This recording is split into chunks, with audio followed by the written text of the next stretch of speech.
Selamat malam rekan-rekan semuanya. Kita ketemu lagi di diskusi Atlantis yang ke-26. Kita menyelesaikan rangkaian mini seri Armada Mandala Laut atau AML yang keempat atau terakhir.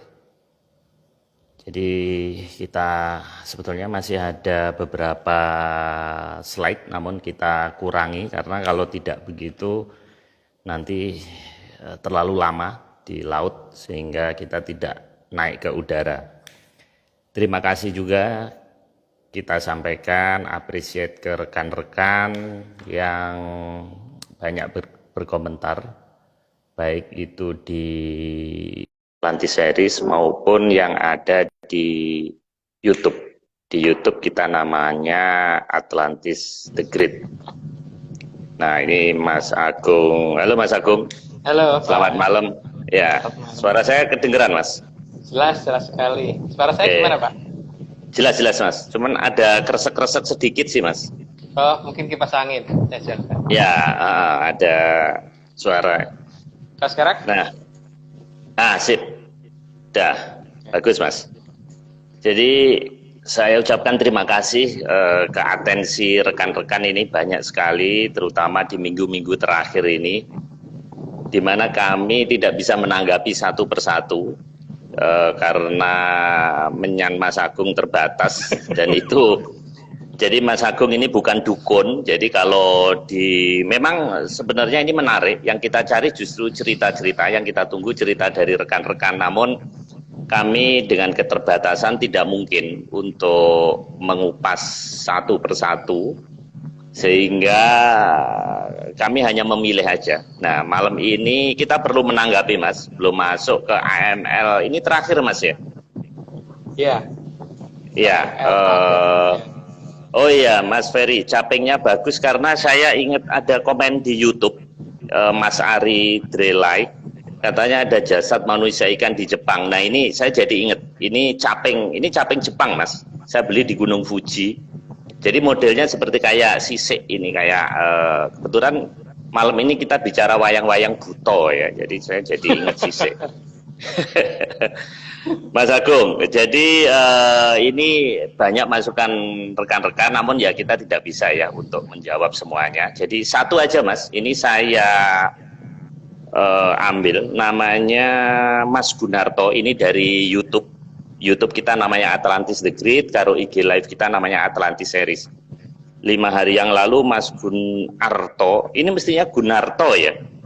Ini jangan dipisah ini Mas, karena orang-orang hebat itu biasanya satu nama Mas. Buktinya ya Soekarno, Soeharto, ya kan. Nabi pun satu nama, coba. Adam, Idris, Nuhud, Saleh, Muhammad itu satu nama. Malaikat pun juga satu nama kan. Jadi biasanya orang yang satu nama itu hebat. Seperti di IG Live itu ada Mas Kuntadi Tok itu. Lucu juga Kuntadi atau Mas Ditok gitu. Ini Mas Gunarto ini mengomentari, sedari pagi sampai petang ada aktivitas awan mencurigakan di atas deretan Gunung Welirang Arjuno dan Penanggungan. Nah ini dari sisi Atlantis ini apa ini Mas? Ada tanggapan dari Mas Agung? Silakan Mas. Oke, mungkin penjelasannya agak panjang ya Pak ya, tapi moga-moga mencukupi waktunya, tapi mungkin tidak semua slide jadinya bisa kejawab. Silakan Mas.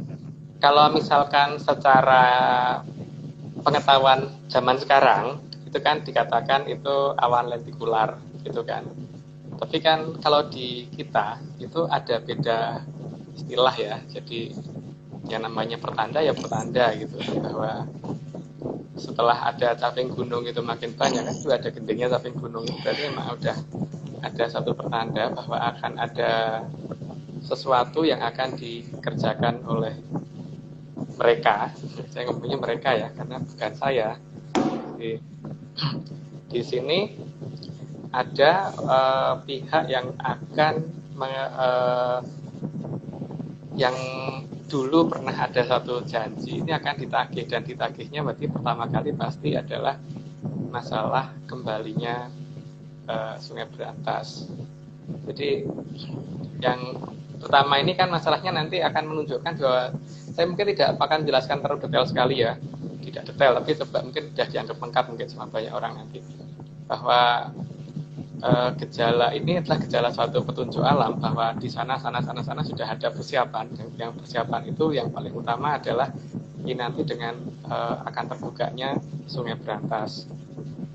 Nah, Sungai Berantas ada di mana sih Pak? Gitu kan. Walaupun ini ada masalahnya ada di Gunung Penanggungan, ada di gunung apa banyak kan, kemarin hari Kamis itu kalau nggak salah ada beberapa gunung yang mengalami seperti itu, seperti di atasnya seperti kayak ada UFO-nya gitu. Ya. Ini pertama kita lihat dari nama wilayah dulu. Dari nama wilayah. Tapi mohon maaf untuk teman-teman yang di Jawa Timur, saya tidak menyatakan bahwa Berantas di Jawa Timur, tapi kalau misalkan ini nanti dianggap salah ya monggo, ya, setelah dikoreksi ya silahkan gitu. Ini pendapat saya. Karena ini ada dalam beberapa serat kuno yang berhubungan dengan ini tadi itu. Yang pertama, aliran Sungai Berantas itu bisa kita lihat pertama dari nama pelabuhannya dulu. Di selatan Jawa yang berhubungan dengan nama pelabuhan itu cuma ada satu nama, Pelabuhan Ratu. Nah, berarti tinggal nyari ke utaranya kan. Di utara, di daerah Bogor, itu ada daerah namanya Dramaga. Berarti di situ adalah pinggir sebelah barat dari Sungai Berantas. Gitu ya. Makin ke utara lagi, itu ada daerah namanya Tanjung Barat. Tanjung itu kan daratan yang menjorok ke lautan. Jadi kemungkinan bahwa di sini dulu pernah ada daratan yang menuju ke arah tengah sungai gitu. Di utaranya lagi ada yang namanya Kali Boto. Di utaranya lagi ada daerah namanya Pancoran. Sebelah kiri agak depan itu ada daerah namanya Bendungan Hilir. Daerah namanya Ben Hill. Tapi bendungannya nggak tahu di mana itu. Jadi ada namanya Bendungan Hilir. Terus itu melebar ke utara, melebar ke arah barat dan ke arah timur. Maka di sebelah di arah utara itu ada daerah namanya Pulau Gadung, ada daerah namanya Jati Bening, ada daerah namanya rawa-rawa itu banyak banget.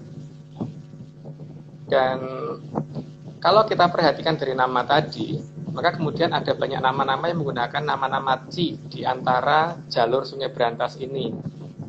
Gitu. Nah, jalur Sungai Berantas ini akan kelihatan kalau kita melihat dari peta, karena Sungai Berantas akan membelah dari utara ke selatan. Jadi dari Pelabuhan Ratu terus sampai ke arah utara Jakarta. Itu data awal yang kita bisa perhatikan dari nama wilayah, itu ya. Dari nama wilayah itu masih banyak lagi sebenarnya data pendukung nama wilayah, tapi saya pikir untuk sementara data nama wilayah itu sudah mencukupi dulu. Terus kemudian bagaimana dengan kondisi alamnya sendiri? Kondisi alam itu mulai dari tanaman-tanamannya dulu. Kalau Sungai Berantas ini dulu ditutup kemudian ditimbun tanah, maka struktur tanah yang terbentuk akan mempunyai struktur tanah terbalik, sehingga umur tanah makin ke dalam itu makin muda bukan makin tua. Akibat dari itu, maka tanaman yang ada di jalur Sungai Berantas pasti tanaman-tanaman besar itu akarnya akan merambat ke samping, bukan menuju ke arah bawah, sehingga kalau terkena angin besar akan cepat roboh. Maka bisa diperhatikan di Kebun Raya Bogor, tanaman akarnya semuanya merambat ke samping, sehingga kalau ada angin besar akan banyak pohon di Kebun Raya Bogor yang pada roboh.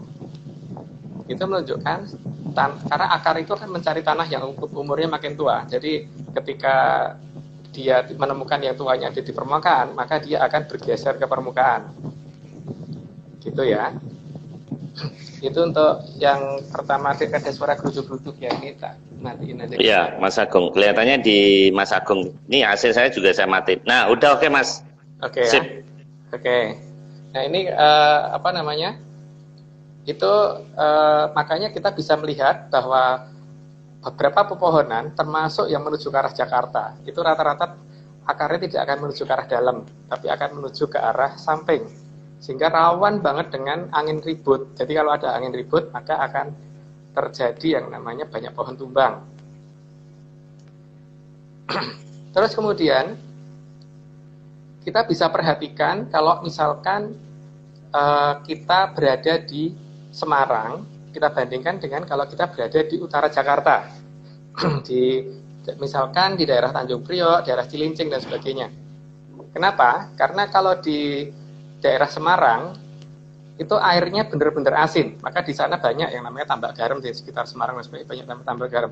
Tapi di sekitar Jabodetabek ini, terutama di daerah pantai utara sekitar Jakarta, tidak ada karena memang airnya sangat tawar. Karena di sini air dari Berantas lewat bawah sehingga air di utara Jakarta seharusnya air yang paling tawar. Jadi bukan intrusi dari air laut yang menuju ke daratan, tapi intrusi air tawar dari daratan menuju ke arah lautan. Bagaimana membuktikannya? Membuktikannya adalah kalau kita melihat di daerah Semarang dan sekitarnya itu, maka akan banyak yang namanya orang akan tidak ada yang namanya cuci motor itu dalam jarak sampai 2 km atau 3 km dari pinggir pantai, itu nggak ada, karena airnya akan membuat motor itu gampang berkarat gitu. Nah, ini kan akan kelihatan kalau di daerah Jakarta itu bahkan bisa dicari ya, dekat Cilincing dan sebagainya, itu bahkan hanya beberapa meter dari pinggir pantai itu tukang cuci motor laris. Artinya apa? Airnya tidak membuat berkarat. Berarti ada air dari bawah yang menuju ke arah lautan. Bagaimana membuktikan ada arus di bawah kita, yang di bawah ini yang menuju ke arah utara? Itu pertama, kita bisa mengukur salinitasnya, kandungan garamnya sendiri bisa kita ukur. Kita bandingkan dengan pantai utara yang lain, seperti misalkan di Tegal, di Semarang, dan sebagainya. Nanti akan kelihatan bahwa di Jakarta dan sekitarnya itu kandungan garamnya adalah paling kecil. Karena ada unsur dari air dari Sungai Berantas yang masuk ke sana dalam jumlah yang sangat besar. Dan ini karena ada bendungan Waringin Sabto yang membendung dengan makin lama makin menurun, sehingga air tadi makin menuju ke utara, makin disembunyikan makin ke bawah. Maka dulu ketika bendungan Waringin Sabto dibangun, air itu kan pas di pinggiran sungai gitu. Begitu dibendung, makin lama airnya makin menurun gitu. Maka di daerah Senen itu ada daerah namanya tanah tinggi, tadi kelewat. Tanah tinggi. Gitu. Oke. Dan terus kemudian ketika pesawat Lion Air jatuh di Kerawang waktu itu bisa dilihat ada satu orang penyelam yang waktu itu meninggal karena terbawa arus, terseret arus bawah menuju ke arah utara. Itu jelas kan arus dari Sungai Berantas yang menuju ke arah utara. Dan waktu kapan itu pernah di daerah dekat markasnya Denjaka ya kalau nggak salah, itu yang di dekat Priok sana, itu saya lupa nama daerah apa itu ya. Itu pernah kelihatan seekor buaya yang kemudian berusaha ditangkap tapi tidak bisa, ditembak, kena, tapi kemudian menghilang buayanya. Nah, buaya itu menghilang kemana? Pasti menuju ke sungai yang di bawah Jakarta.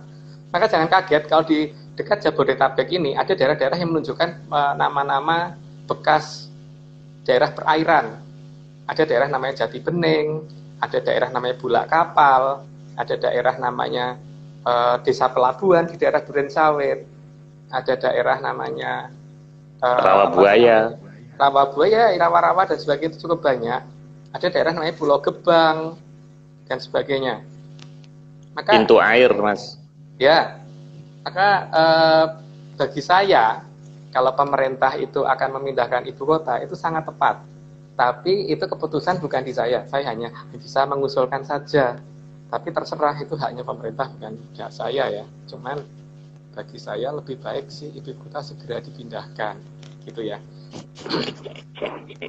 Nah, itu jadi kalau untuk bagian Mas Agung ini ada pertemuan diem-diem dengan Pak Brojonegoro nih, Pak Sumantri, Pak Menteri ini kayaknya biar menyuarakan pindah nih. Ya, itu terserah mereka, Pak. Pokoknya yang penting kalau ada apa-apa saya udah nggak salah gitu kan, udah ngasih tahu gitu.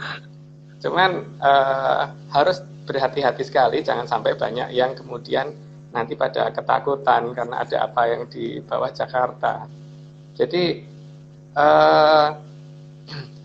ini menyangkut masalah di mana sebenarnya Majapahit ada di mana. Jadi kalau Sungai Berantasnya sudah kelihatan, maka Jawa Majapahit tidak di Jawa Timur untuk versi saya ya. Ada dekat-dekat wilayah sekitar jalur Berantas itu. Cuman mohon maaf saya nggak bisa membuka. Itu kalau kita Wah. cocokkan dengan suatu cerita sejarah, itu juga akan cocok. Kenapa? Karena dulu kerajaan Kediri itu dibagi menjadi dua kerajaan, yaitu kerajaan Panjalu dan Jenggala. Kerajaan Panjalu dipegang oleh eh, Lembu Ami Seso atau Lembu Ami Luhur, yang putra sulung dari Mahaprabu Airlangga. Kemudian yang di timur itu dipegang oleh Lembu Ami Seno. Nah, waktu itu sang Lembu Ami Seso itu protes karena wilayah dia itu lebih sempit daripada wilayahnya Lembu Amiseno, padahal Lembu Amiseno lebih muda. Jadi sebelah barat itu adalah Panjalu, sebelah timur adalah Jenggala. Kalau misalkan Sungai Berantasnya di Jawa Timur, alasan pernyataan Lembu Amiseso ini sangat tidak tepat, karena berarti harusnya kalau Sungai Berantas di Jawa Timur, berarti kan lokasi kerajaan Panjalu lebih lebar daripada kerajaan Jenggala. Dari pernyataan di sejarah ini menunjukkan bahwa kalau Sungai Berantas ada di dekat Jakarta, atau malah di bawah Jakarta, menunjukkan bahwa memang kerajaan Panjalu lebih sempit daripada kerajaan Jenggala. Iya kan? Itu dari bukti tulisan sejarah ya. Terus kalau kita melihat dari beberapa efek yang bisa kita lihat, ketika di bawah itu ada aliran air yang sangat keras, sangat kencang, karena ada efek Venturi, karena ditekan ke bawah gitu, dengan adanya bendungan Waringin Sabto, sehingga dia airnya makin terkumpul di bawah, sehingga kayak kalau kita nyiramin tanaman itu nyemprot gitu kan. Kalau kita tekan, lubangnya makin sempit, airnya nyemprotnya makin jauh gitu. Itu akan menyebabkan yang namanya efek Venturi tadi, sehingga gesekan antara air dan atas permukaan bagian atas, tutup bagian atas itu akan terjadi. Nah, gesekan tadi pasti akan menimbulkan yang namanya perubahan muatan. Jadi perubahan muatan atau efek elektrostatik. Hal tersebut akan mengakibatkan sehingga pada saat terjadi pengumpulan mendung, maka di daerah jalur ini maka akan menjadi daerah yang rawan banget dengan yang namanya petir, gitu. Makanya ada pondok petir, Mas ya. Iya, gitu. Sehingga ya mohon maaf untuk sejarawan dan ini, saya tidak percaya kalau misalkan sejarah kita betul. Gitu. Saya curiga sejarah kita malah belum ketemu semua gitu. Jadi di sini berdasarkan data menyan saya, itu jadi saya ngomongin data menyan ya, walaupun saya sudah memiliki dengan perkataan yang lain, saya menyatakan bahwa Sungai Berantas ada di antara Pelabuhan Ratu ke utara, gitu, melewati antara Gunung Salak dan Gunung Gede Pangrango. Yang bagi saya itu nama gunung aslinya tidak bisa saya sebutkan sekarang, gitu. Tapi karena itu ada nama gunung yang sekarang ini dipakai untuk nama di Jawa Tengah dan Jawa Timur, gitu. Sehingga berarti decoy, Mas ya. Ya versi saya Pak, tapi kan orang lain berhak menyatakan sana benar, gitu kan, itu tidak maksa, gitu. Jadi data menyan saya menunjukkan bahwa akan ada pembukaan ini, cuman ya itu menjadi hak pemerintah untuk mempercayai omongan saya atau tidak. Tidak dipercaya ya monggo, kalau percaya ya silahkan. Jadi yang terbaik adalah ibu kota segera dipindahkan. Jadi untuk bagi orang yang selama ini bingung mengatakan bahwa ibu kota nggak perlu dipindahkan, saya tunjukkan alasannya ini sebenarnya. Karena ini lebar sungai paling pendeknya di 8 km ya. Lebarnya paling pendek di 8 km. Lebarnya? Ya, itu paling kecil di 8 kilo. Yang paling panjangnya lebih melebar ke utara, makin melebar lagi sih. Ini sungai ini mengarah ke utara atau selatan, Mas? Utara selatan, Pak.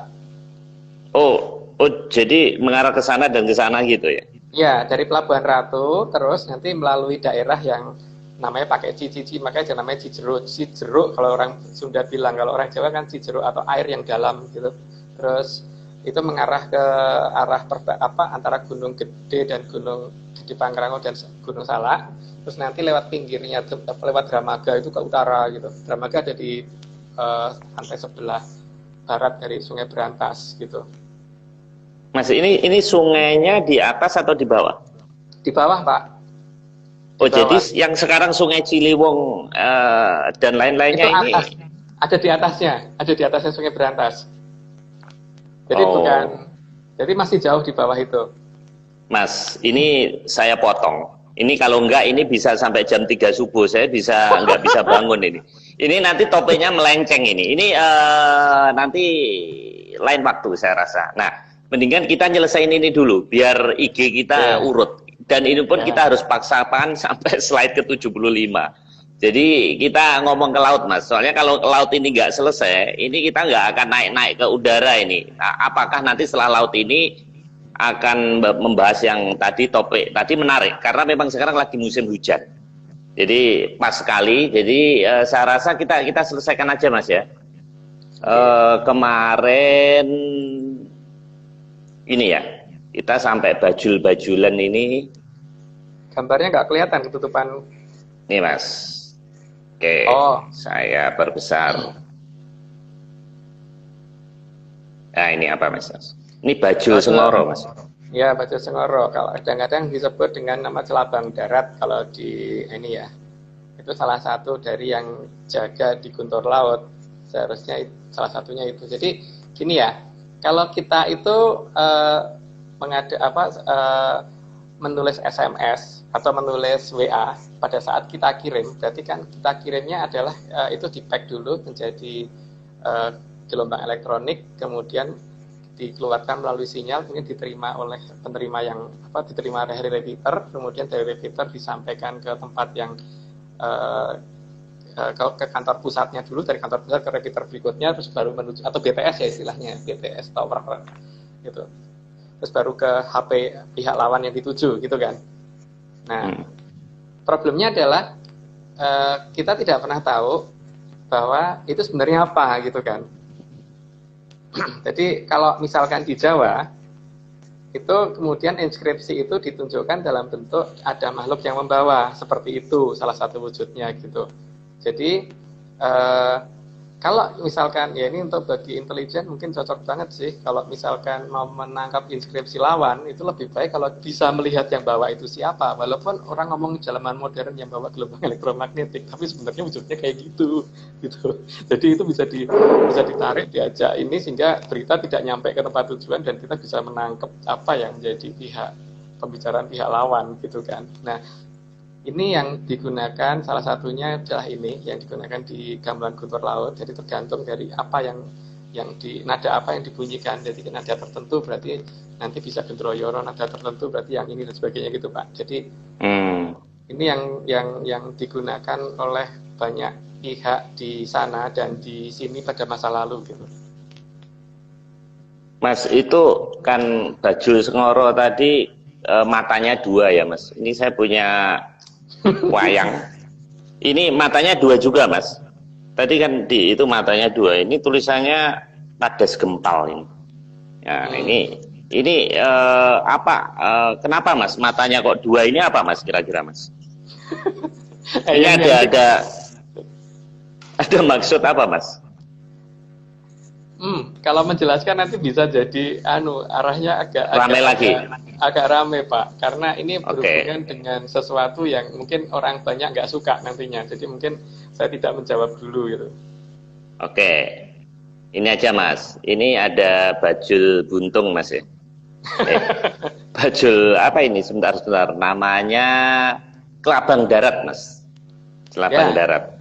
Itu kan jadi bentuk itu bisa macam-macam gitu loh, Pak. Ya ini kan untuk humor aja ya, kalau dia pakai jas, pakai dasi gitu. Jadi bentuknya dia bisa macam-macam. Jadi gelombang yang lewat di depan kita itu bisa, sebenarnya kalau misalkan kita bisa melihat wujudnya seperti apa itu ya, model-modelnya ada yang seperti itu, ada model yang lain dan sebagainya. Cuma masalahnya kan bagaimana kita menangkap dia dalam bentuk yang nyatanya itu yang harusnya di ini.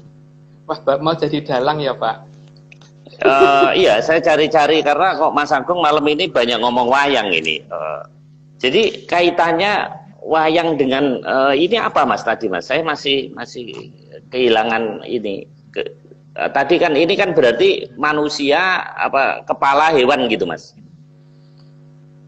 Jadi bukan itunya ya, tapi bentuk dari yang pembawa sesuatu yang sifatnya imajiner ya. Jadi kalau dikatakan imajiner kan seperti sinyal itu juga imajiner kan Pak. Nah, itu karena kita hanya bisa menangkap itu sebagai gelombang itu. Jadi saat ini kan berbeda dengan zaman dulu ya. Kalau zaman dulu itu kan orang sifatnya hamamayu hayoning bawono. Jadi bagaimana kalau misalkan kita menggunakan sesuatu makhluk untuk bekerja, itu kita juga harus menempatkan dia pada posisi yang betul gitu. Misalkan kita menggunakan banaspati untuk nyalakan mesin. Kan banaspati itu makanannya sesuatu yang bisa menyala. Jadi ketika mesin itu dinyalakan, berarti sebenarnya ada itu bekerja di dalam mesin itu. Cuman dia bekerja sesuai ritme itu gitu kan. Maka hal seperti itu bisa disabot kalau misalkan ngerti cara ininya, mengadakan kontak daripada lu makan di situ ikut gue gitu. Mau kok beneran itu Pak, kalau digituin. Makanya banyak kasus, loh ini kendaraan bensinnya sudah habis kok masih jalan gitu kan, kadang-kadang seperti sudah habis waktu itu.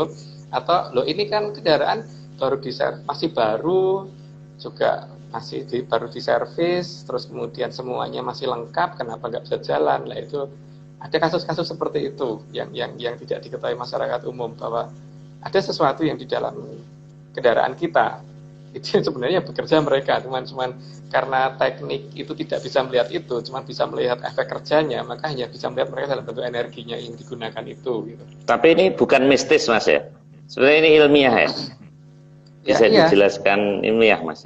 Ya problemnya kan ketika speed penglihatan kita masih di bawah masih sekitar 50 gambar per detik itu kan Pak, itu yang jadi masalah kan. Dengan mereka kan ada di atas itu. Gitu, Mas, itu kan Kiai Gendroyono Mas ya. Saya punya ini mirip ini tadi saya bongkar-bongkar namanya Pramujo Bau. Ini saya Google juga nggak ketemu, tapi bentuknya memang ya aneh-aneh seperti itu Mas. Iya. Gitu. Bahkan ternyata Padas Gempal tuh ada batiknya namanya, batik Padas Gempal. Iya. Oke, kita teruskan ini batik Tirtotejo Mas. Ya, mungkin kurang kelihatan Pak, karena ketutupan Pak Marius. Jadi biar yang di belah. Oke. Tirtotejo itu Tirto itu kan artinya air, Tejo itu artinya cahaya yang lurus dari atas ya. Jadi menunjukkan Tirtotejo itu menunjukkan bahwa ada suatu wilayah di daerah yang berair yang ada dalam pengawasan dari yang punya cahaya gitu.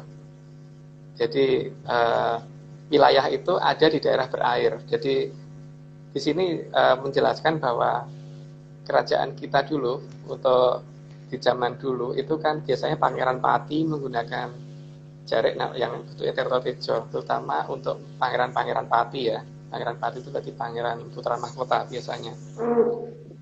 Makanya bisa dilihat bahwa mulai dari seperti Arjuno, terus kemudian Parikesit dan seterusnya itu, Bambang Suputrem dan yang lain-lain itu bicaranya pasti Tirtotejo. Sebelum dia berubah menjadi sebelum dilantik menjadi raja akan menjadi Parang. Setelah itu nanti Parang biasanya digunakan. Tapi ketika masih Pangeran Pati biasanya digunakan Tirtotejo. Artinya apa?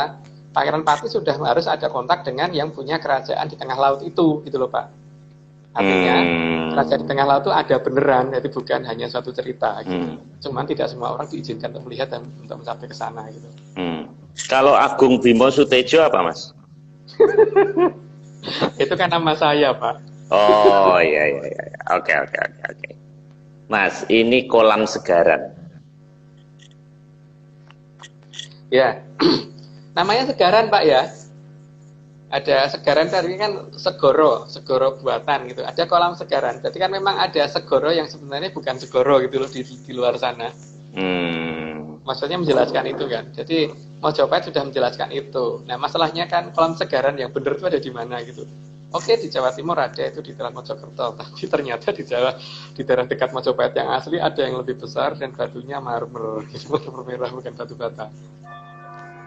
Gitu. Jadi ada kolam segaran yang ada di wilayah itu menunjukkan ada satu kode khusus yang menunjukkan bahwa ada daerah yang kita lihat ini adalah segoro tapi atau samudra, tapi sebenarnya bukan samudra gitu. Maka ketika ada akhiran an di belakang, kebiasaan kita kan ada akhiran an itu biasanya menunjukkan sesuatu hal yang sifatnya palsu gitu kan. Jadi seperti mobil-mobil palsu, bukan mobil beneran gitu. Artinya ini sebetulnya petunjuk Mas ya, kan ada message petunjuk. ya, petunjuk bahwa ada segoro yang bukan segoro gitu loh. Oh, berarti ada yang real, ada yang enggak gitu sebenarnya gitu. Ada segoro, kelihatan kita lihatnya samudra, tapi sebenarnya bukan samudra gitu. Oh, oke. Ini Segaran juga Mas ini. Ya, Kabupaten Kerawang. Ya.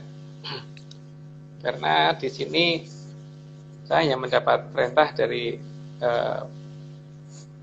yang saya gitu. Jadi bahwa salah satu bangunan yang pernah digunakan, tapi bukan bangunan yang benerannya gitu, itu ada di daerah sana.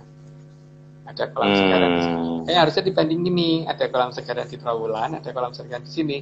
Nah sebenarnya yang dimaksud Trawulan yang mana gitu kan sekarang. Nah tapi ternyata yang kita temukan itu batunya bukan batu bata.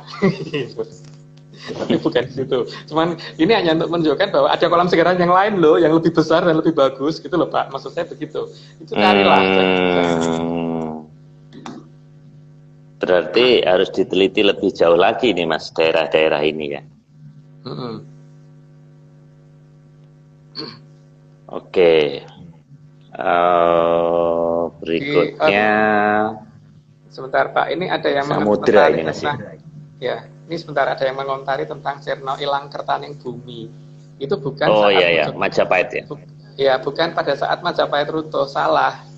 Sirno itu kan hilang, Sirno itu menjadi tidak ada, hilang itu hilang ya. Kerto itu tentram, Ming bumi. Jadi pada saat hilangnya Sang Prabu Kertabumi, moksanya Sang Prabu Kertabumi. Jadi itu bukan Prabu Brawijaya terakhir, itu Brawijaya V adalah Sang Prabu Damarwulan. Jadi Prabu Damarwulan ya, jadi bukan Prabu Brawijaya terakhir, karena setelah Damarwulan itu masih ada Bepamotan, Bewengker, kemudian Sang Prabu Bathara Ikling. Yang Prabu Brawijaya terakhir itu yang Sang Prabu Bathara Ikling. Jadi atau ya itulah, kalau jelasin lebih detail nanti ketahuan posisi keratonnya Pak, karena dari namanya kelihatan. Jangan deh. Kalau Briatus Mas? Bri itu artinya keponakan Pak. Kalau Bro itu anak. Jadi kalau Bro Wijoyo itu putra dari Raden Wijaya. Ya, tapi kalau Bre itu keponakan. Kalau Bre Agus berarti keponakannya Mas Agus gitu. Iya.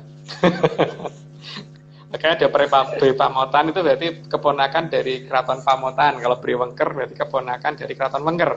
Nah di sini harus diingat bahwa Wengker itu dulu pernah menjadi nama Rajakwesi ya. Jadi Rajakwesi itu ada di daerah, kalau sekarang mungkin namanya berubah jadi nama Pondok Rajak itu di sebelah dekat Bogor ya, utara Bogor, mana tuh ya namanya, daerah sana deh. Saya pernah keluyuran ke sekitar sana, dan ketika kita teliti ada beberapa bukti terus kita timbun lagi sih memang ada di sana. Jadi Majapahit itu bukan hilang di 1500. Jadi kalau tadi dikatakan Sirno Ilang Kertaning Bumi itu berarti kan sekitar 1400 Mas, tapi itu tahun Saka ya. Ya, tapi masalahnya gini Pak. Kalau misalkan diukur tahun segitu, itu kita harus perhatikan bahwa 1511 itu Portugis baru bisa masuk ke Selat Malaka. Dan ketika Portugis masuk sampai ke Selat Malaka, itu menunjukkan bahwa Majapahit masih ada. Artinya 1511 itu belum menghilangnya Majapahit. Jadi Majapahit lebih cepat, kalau beliau lebih suka ngomongnya Mojopahit gitu. Jadi biar yang mungkin orang yang suka Mojopahit biar ngomong Majapahit, kalau saya ngomongnya Mojopahit gitu ya. Karena memang kalau saya yang bicaranya Mojopahit Pak, nggak pernah ngomong Majapahit, Mojopahit atau Welwotekto gitu kan. Jadi ketika 1511 itu Portugis masih sampai di Selat Malaka dan belum bisa masuk ke wilayah negara kita, berarti Majapahit ini masih ada. Artinya 1511 aja masih belum gitu. Jadi kalau mau menghitung 500 tahun, ya itu dihitung bukan dari 1478 ya. Kalau di jadi harus dihitung dari lebih dari itu gitu. Nah itu berapa, monggo dihitung sendiri karena nanti tidak bikin rame. Kalau di sejarah resmi 1511 tuh Pati Unus nyerang Portugis Mas dari Demak ya. Ya. Pak. Cuman apa namanya? Kalau saya jujur sih sampai sekarang masih ada ya sebenarnya Majapahit. Cuman masalahnya kan menutup diri ya. Jadi tidak mau dilihat oleh kita, tapi ada. Dan itu kelihatan banget dari beberapa pola pengawasan mereka terhadap beberapa jaringan radio yang bisa diawasi. Jadi kalau misalkan kita menuju ke arah desa Sodong, Pak, yang di timur selatan Cibubur, mendekati desa Sodong, itu nanti akan ada satu wilayah yang tiba-tiba kalau Bapak menggunakan Telkomsel, itu akan berubah menjadi Sintel, Singapore Telkom. Terus ke timur lagi, ke timur agak selatan lagi, nah, di daerah X saya nggak berani ngomong itu nanti dia kena marah. Itu akan berubah menjadi Malaytel, Malaysian Telkom. Terus kalau kita naik ke Gunung Batu yang ada di sebelah timur Cibubur, ada bukit namanya Gunung Batu. Di Gunung Batu itu kita naik sampai kira-kira 3/4, terus kemudian kita berbalik arah melihat ke arah baliknya bukit. Nanti akan kelihatan yang namanya langit itu kayak ada batasnya begitu. Jadi kalau di sini ada awan, nanti awannya kayak kepotong. Kalau dia ada di belakangnya ini, jadi ada garis batas area 36 kelihatan banget di sana. Dilihat dari ketinggian itu kan jelas banget, terutama ketika langit lagi cerah ya. Jadi jangan lagi pas mendung. Kalau lagi pas mendung memang pandangan mata kita nggak bisa jauh, tapi ketika langit lagi cerah-cerahnya cerah itu, sekalian olahraga, monggo naik ke Gunung Batu, silahkan dilihat, itu kan kelihatan dengan jelas. Tadi sinyal dan penglihatan itu hanya terjadi saat Mas Agung melakukan penelitian, atau kalau kita pengen membuktikan bisa terjadi lagi, Mas? Saya tidak tahu ya apa tidak, tapi beberapa teman yang mengulang ke tempat sana itu menemukan kondisi yang sama. Cuman masalahnya kan apakah itu akan terulang lagi atau tidak, saya tidak tahu. Tapi yang jelas posisinya begini, Pak. Daerah tersebut itu di sebelah baratnya itu ada bukit. Sehingga bukit itu harusnya menutupi semua sinyal radio yang berasal dari wilayah baratnya, terutama dari arah Jakarta. Tapi yang terjadi di desa itu semua sinyal radio jelas. Tidak ada yang putus-putus, bahkan beberapa sinyal radio yang dari Cibubur ini susah ditangkap, di radio FM yang susah ditangkap di daerah Cibubur, di sana jelas semua, Pak. Kan aneh. Karena itu paling gampang dilihat, itu yang paling jelas ya. Kalau yang sinyal itu kan, monggo kalau mau dibuktikan, saya malah senang sih, karena ada satu teman kita loh yang ternyata mencoba untuk sampai mencari sampai ke wilayah Pandansimo kemarin untuk membuktikan tentang adanya orang yang mirip pasukan Amerika yang mendatangi ketika habis gempa tahun berapa itu ya, yang habis gempa Jogja itu, yang banyak menolong masyarakat, dan mereka tuh orangnya aneh, datangnya misterius, pergian juga misterius, dan pakaiannya mirip dengan pasukan Amerika, persis dengan pasukan Amerika, tapi tidak ada satupun yang bisa bahasa Inggris, ngomongnya malah Jawa medok semua itu. Itu orang-orang sekitar Pandansimo kan pada tahu itu, terutama di lapangan Jogrok apa Jodok ya, lupa saya namanya. Mas Mahfud itu yang kemarin sempat mencoba membuktikan ke sana. Jadi kayaknya ada tadi Mas Mahfud ada join kayaknya, saya lihat. Iya. Ada. Kalau dulu kan waktu memperkenalkan pada saat acara Zoom kita kan memperkenalkan pakai nama Gibran ya, Gibran ternyata nama iya. Itu Pak. Dia membuktikan sampai ke sana, dan saya terima kasih banget karena berarti kan malah ini, dan dia juga sempat membuktikan untuk mencari sopirnya Bobo Pleret dan sebagainya gitu, kalau nggak salah, saya kurang jelas ceritanya, tapi berarti malah makin menguatkan suatu bukti kan Pak, bahwa yang kita ceritakan itu memang ya benar apa adanya gitu. Jadi bukan ini. Oh itu di Oh iya, desanya namanya Sapu Angin itu. iya saya lupa ada Mas siapa ya WA saya. Jadi dia ternyata ponakannya Bobo Pleret. Bahkan ada foto-fotonya, foto-foto di depan rumahnya sederhana kayak gitu, limasan gitu, waktu kecil gitu. Oke Mas, kita teruskan Mas. Nanti nggak selesai. Ini masih sekitar hampir 20 menit. Ini samudra ini apa Mas?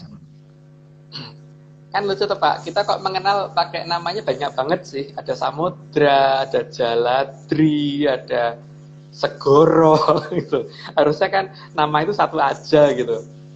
Oh ya, ini ada Mas Mahfud, ada ini join juga. Yeah. Makasih Mas, selamat malam Mas. Iya Mas, terus Mas Agung. Pernyataan ini kan berarti sebenarnya kan kenapa kalau nama laut cuma satu, tapi kalau nama samudra banyak gitu loh. Itu kan sebenarnya menggiring kita supaya kita curiga dengan apa yang ada yang dikatakan samudra, karena samudra yang ada dekat kita kan cuma ada di selatan Jawa, Pak. Kan nggak ada samudra di utara Jawa, yang ada laut Jawa, kalau di utara Kalimantan ya, tapi yang ada di Jawa ini kan yang ada samudra cuma ada di selatan kita, makanya mungkin gemes sekali ya leluhur kita, makanya sampai memberi nama banyak banget gitu loh. Ada samudra, nggak ada yang curiga. Segoro, nggak curiga juga. Jaladri, nggak curiga juga, dan sebagainya. Makanya laut cuma satu nama, tapi samudra ada banyak nama. Itu menunjukkan bahwa mbok curiga toh loh yang dengan yang di sebelah selatanmu gitu.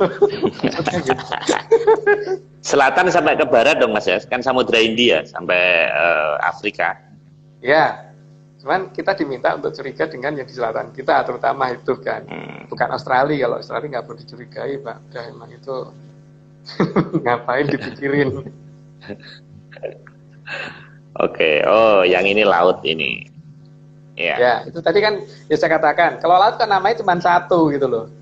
Jadi kalau samudra kok banyak gitu. Kalau samudra ada samudra, ada Jaladri, ada Segoro, dan banyak lagi. Tapi lautnya cuma laut Pak.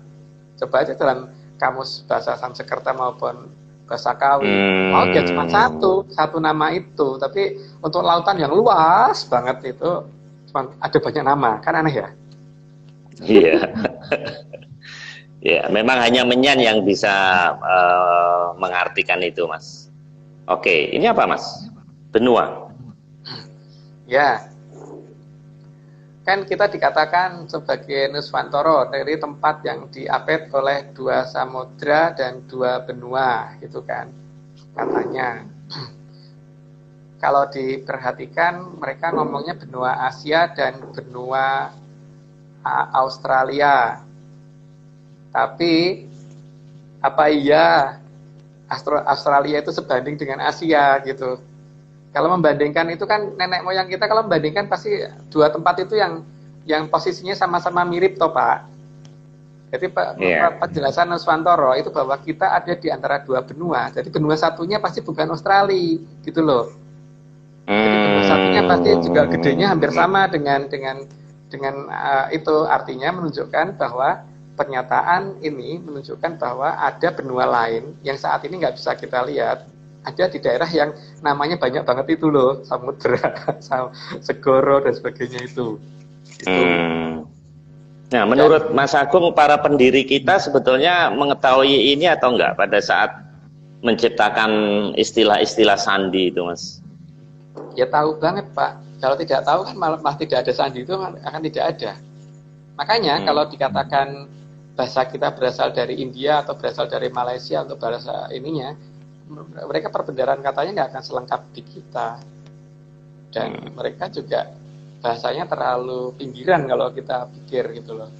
Jadi di sini menunjukkan bahwa memang nenek moyang kita sangat tahu, buktinya sangat tahu, minimal ada tari Bedoyo Ketawang tuh di Mataram, ya kan? Itu ada hubungan baik antara kita dengan sana.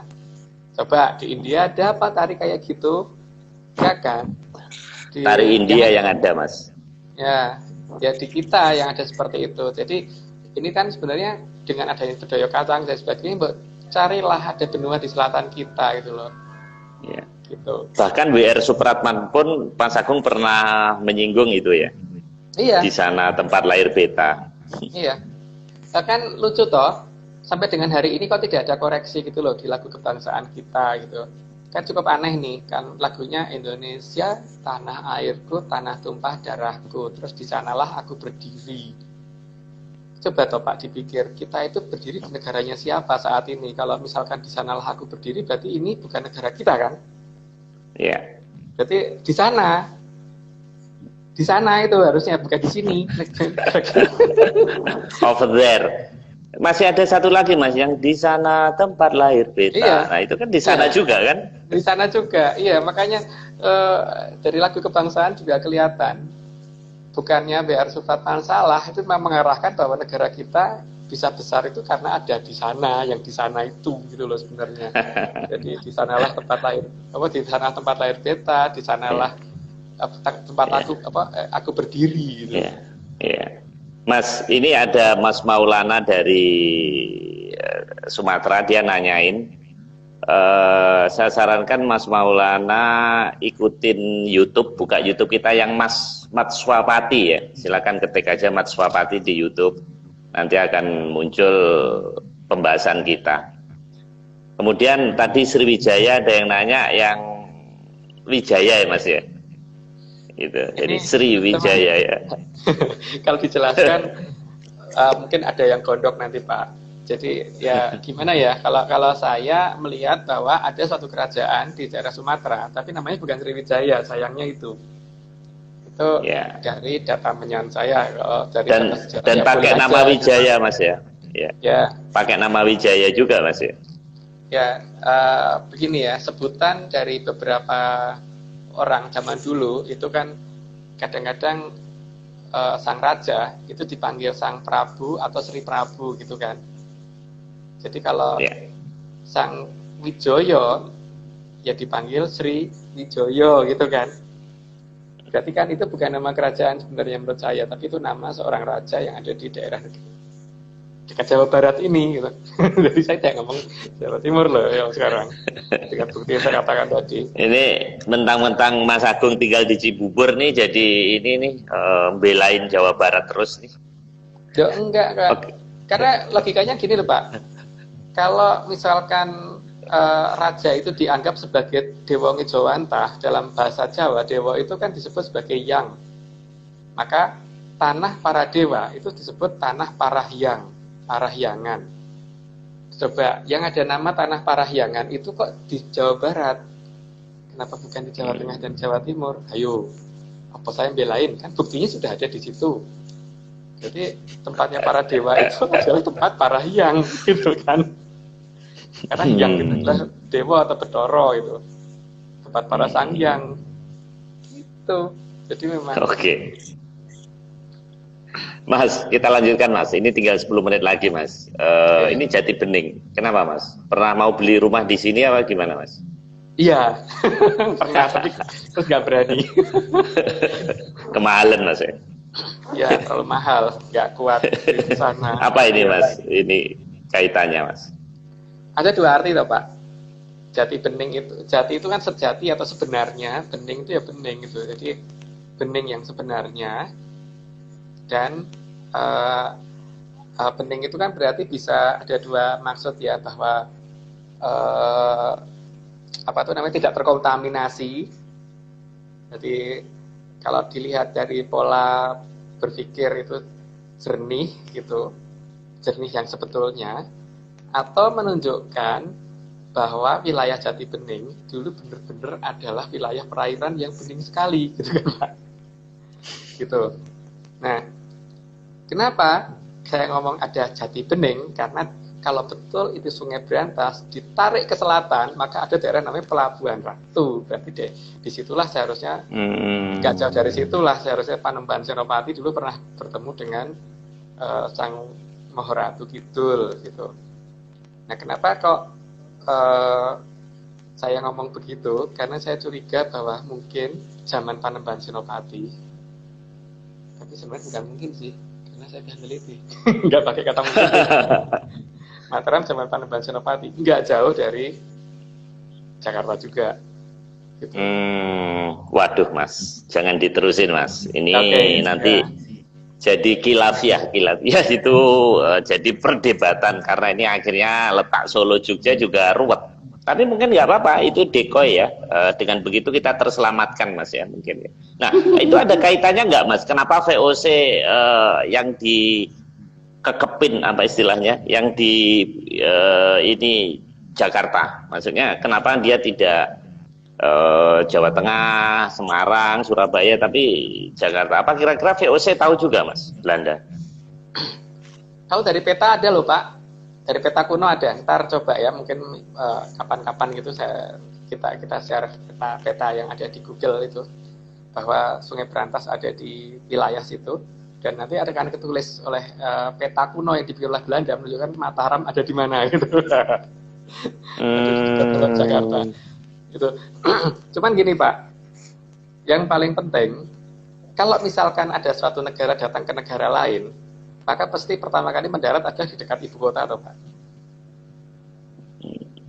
Jadi kalau misalkan Pak Marius mau, misalkan Pak Marius ini konglomerat tingkat atas gitu, terus mau bikin proyek di negara mana gitu, kan pertama kali Bapak mesti akan datang ke ibu kotanya dulu untuk ketemu pemerintahnya dulu tuh, untuk mentanyakan izinnya dan sebagainya gitu. Kan tidak, masuk iya langsung menuju ke daerah pinggiran gitu kan, nggak mungkin Pak. Nah, saya curiga ibu kota kita memang hanya sekitar muter-muter sekitar sini aja gitu. Gitu. Oke, Mas, tinggal 9 menit ini Mas. Ini Pulau Mas kenapa Mas? Ini rumah Mas Agung bagus banget ini.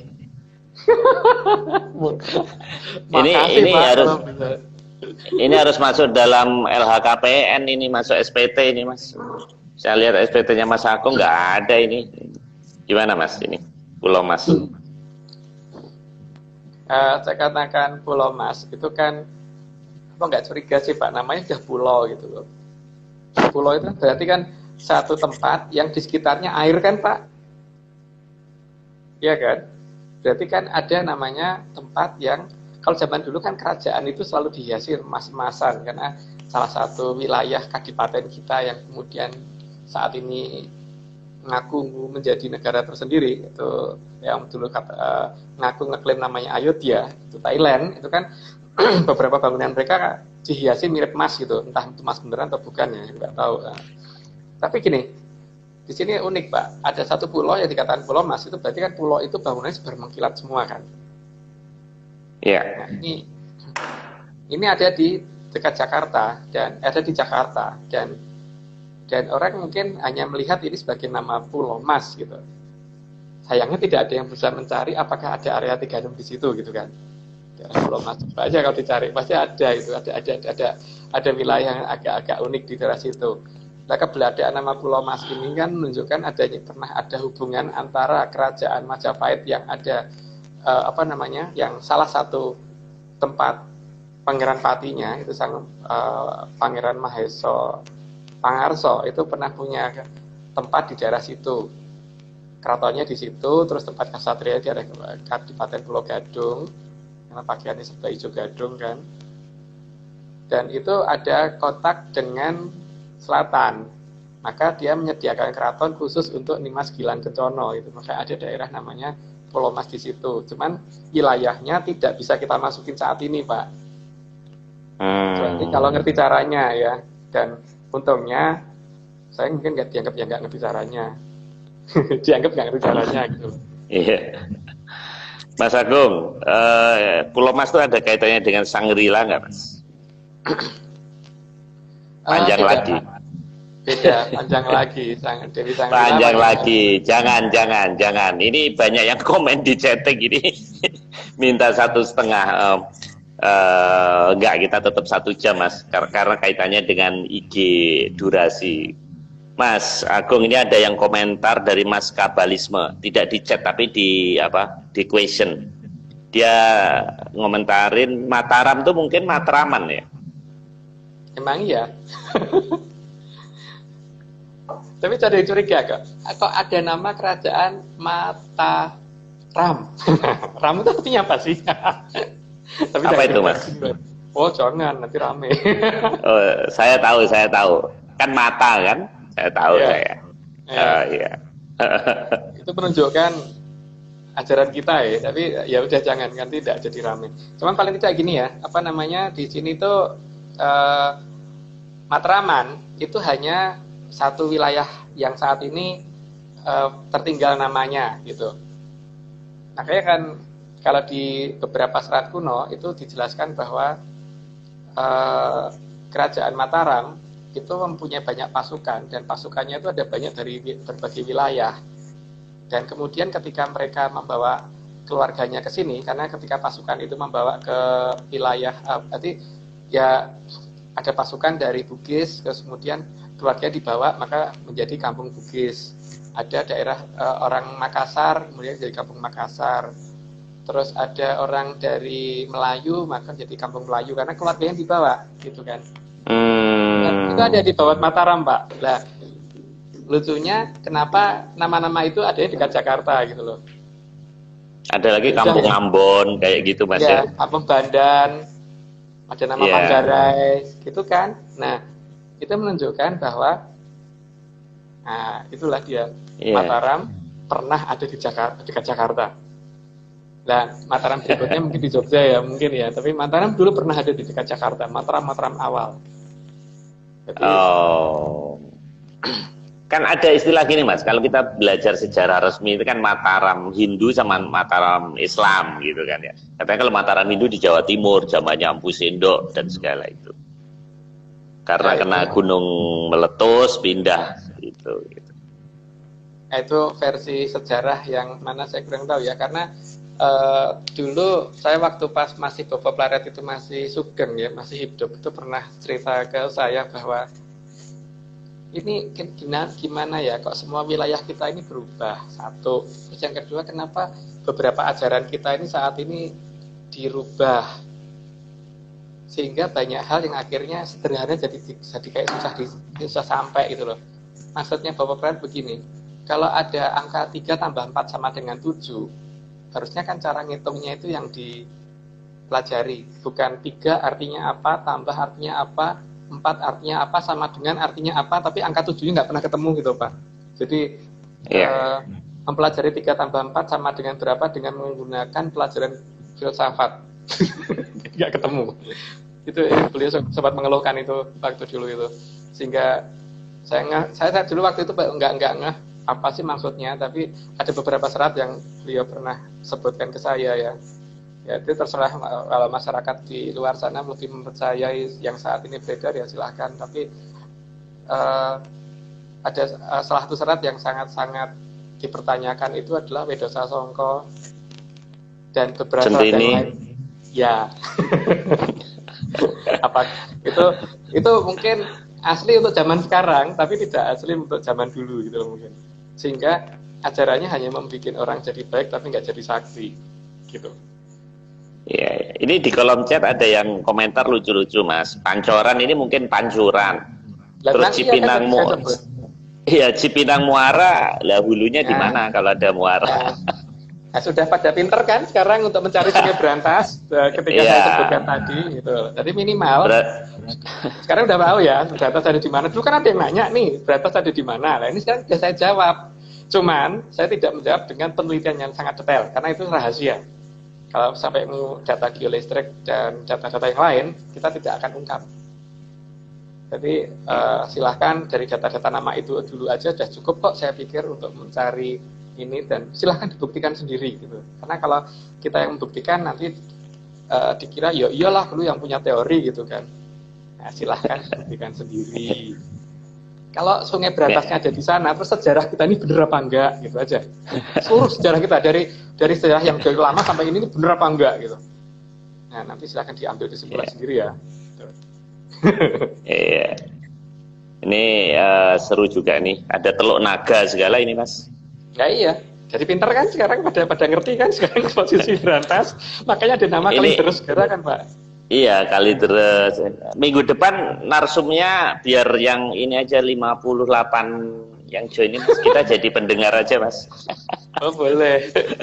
Boleh. Mas Agung, ini waktu Ya. sudah habis, jadi terpaksa tidak selesai. Jadi saya serahkan ke Mas Nogo, apakah ini minggu depan ganti topik atau mau diteruskan tentang AML. Tapi kelihatannya Ganti topik aja, Pak. Ganti topik aja ya. Oke, nanti jadi takutnya di laut terus nanti rekan-rekan. Tapi sebetulnya kan ini awalnya dari air kan. Kan kita ngomongkan air, terus kemudian kali. Nah, kan Mas Agung dapat petunjuknya juga bertahap kan, nggak langsung mablek gitu kan juga. Jadi memang prosesnya begitu.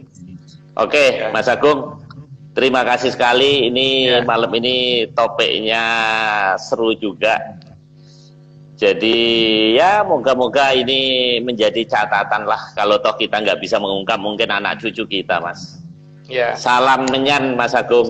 Terima kasih. Selamat malam rekan-rekan semuanya. Terima kasih. Semakin banyak yang chatting, kita juga makin seru, makin seneng. Oke, anggap saja ini hiburan. Apabila ada rekan-rekan yang tidak setuju, ya silahkan saja. Tidak apa-apa. Baik, terima kasih Mas Agung. Sampai ketemu Rabu minggu depan. Salam menyan. Salam menyan. Ya.